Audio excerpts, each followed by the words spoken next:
Hello दोस्तों, आज मैं आपके साथ एक छोटी सी मोटिवेशनल स्टोरी शेयर करना चाहता हूँ। एक शू कंपनी थी जो कि शूज़ मैन्युफैक्चर करते थे और ये शू कंपनी जो थी वो अच्छा खासा बिज़नेस कर रही थी। और जब कभी कोई कंपनी बिज़नेस में अच्छा खासा प्रॉफिट कमा रही होती है, अच्छा खासा उसका बिज़नेस चल रहा होता है, तो कंपनी ज़रूर अपने बिज़नेस को एक्सपेंड करने का सोचती है, अपने यूनिट्स मुख्तलिफ़ जगह पर इंस्टॉल करने का सोचती है। तो चूँकि ये कंपनी भी अच्छा खासा काम कर रही थी, तो उसकी जो एपेक्स मैनेजिंग बॉडी थी उन्होंने डिसाइड किया कि हम अपने बिज़नेस को एक्सपेंड करेंगे, अपने बिज़नेस को वुसअत देंगे और डिफरेंट लोकलिटीज़ में हम अपने यूनिट्स एस्टेब्लिश करेंगे, अपने यूनिट्स इंस्टॉल करेंगे। तो इस काम के लिए उन्होंने एक आइलैंड का भी इंतखाब किया कि आइलैंड पर जाकर भी एक बिज़नेस यूनिट एस्टेब्लिश किया जाएगा ताकि बिज़नेस को मज़ीद उसको एक्सपेंड किया जाए, उसको मज़ीद वुसअत दी जाए। तो आइलैंड पर कंपनी ने अपने एक रिप्रेजेंटेटिव को भेजा वहाँ ये देखने के लिए, ये एक्सप्लोर करने के लिए कि कैसे हम वहाँ बिज़नेस का यूनिट स्टार्ट कर सकते हैं। तो वो रिप्रेजेंटेटिव जब आइलैंड पर पहुँचा तो उसे ये जानकर हैरानी हुई कि आइलैंड पर रहने वाले जो लोग थे और वो शूज़ नहीं पहनते थे। तो उसने फ़ौरन अपनी कंपनी को ये मैसेज दी, चूँकि आइलैंड पर लोग शूज़ नहीं पहनते हैं तो इसलिए कंपनी का यहाँ पर यूनिट एस्टेब्लिश करना या यूनिट स्टार्ट करना शायद ये मुमकिन नहीं है।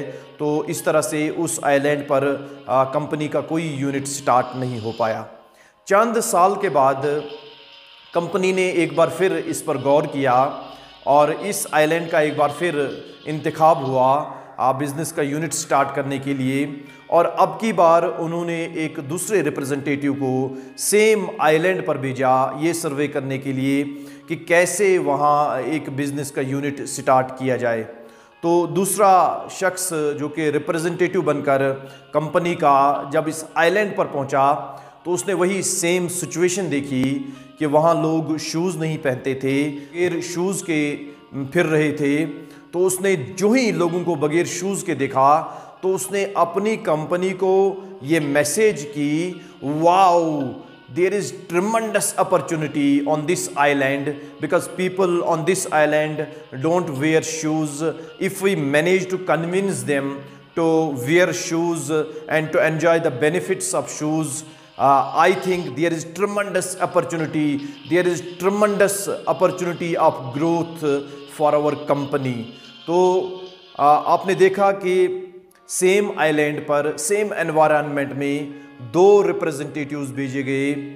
एक रिप्रेजेंटेटिव तो ये देख कर के लोग शूज़ नहीं पहनते हैं वापस आ गया और कंपनी को ये मैसेज दी कि वहाँ कंपनी की ग्रोथ की कोई भी इसका चांस नहीं है। दूसरे रिप्रेजेंटेटिव ने जब लोगों को बगैर शूज़ के देखा तो उसने बिल्कुल इमीडिएटली अपनी कंपनी को ये मैसेज दी कि यहाँ ट्रमेंडस अपॉर्चुनिटी है ग्रोथ की, डेवलपमेंट की और बिज़नेस को एक्सपेंड करने की। तो आपको क्या लगता है कि दोनों रिप्रेजेंटेटिव्स की सोच में क्या डिफरेंस थी? दोनों के माइंडसेट में असल में डिफरेंस थी। पहला वाला रिप्रेजेंटेटिव जो था वो स्कैरिसिटी माइंडसेट का आदमी था, वो स्कैरिसिटी माइंडसेट से इसको परसीव किया सिचुएशन को। लेकिन जो दूसरा रिप्रेजेंटेटिव था वो ग्रोथ माइंडसेट के हिसाब से चीज़ों को एनालाइज कर रहा था। उसने सिचुएशन को ग्रोथ माइंडसेट के हिसाब से एनालाइज किया और ग्रोथ माइंडसेट की बुनियाद पर उसने कहा कि जो ये शूज़ न पहनने की प्रॉब्लम यहाँ पर है, इसी प्रॉब्लम को मैं अपॉर्चुनिटी में कन्वर्ट कर सकता हूँ और अपनी कंपनी को बहुत ज़्यादा यहाँ से मुनाफा दे सकता हूँ।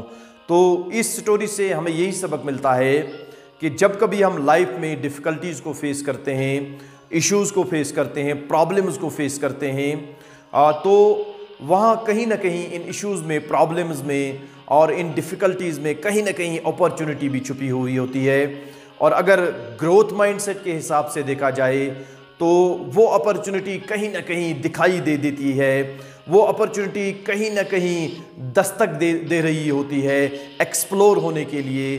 तो हमेशा अपनी प्रॉब्लम्स को सिर्फ प्रॉब्लम्स के हिसाब से न देखें, बल्कि प्रॉब्लम्स में से हमेशा पॉसिबिलिटीज़ को ढूंढने की कोशिश करें, ऑप्शंस को ढूंढने की कोशिश करें। तो ज़रूर हमें प्रॉब्लम्स में से भी ऑप्शंस और अपॉर्चुनिटीज़ और पॉसिबिलिटीज़ नज़र आएंगी, और हमारी प्रॉब्लम्स का हमें ज़रूर सॉल्यूशन भी मिलता रहेगा।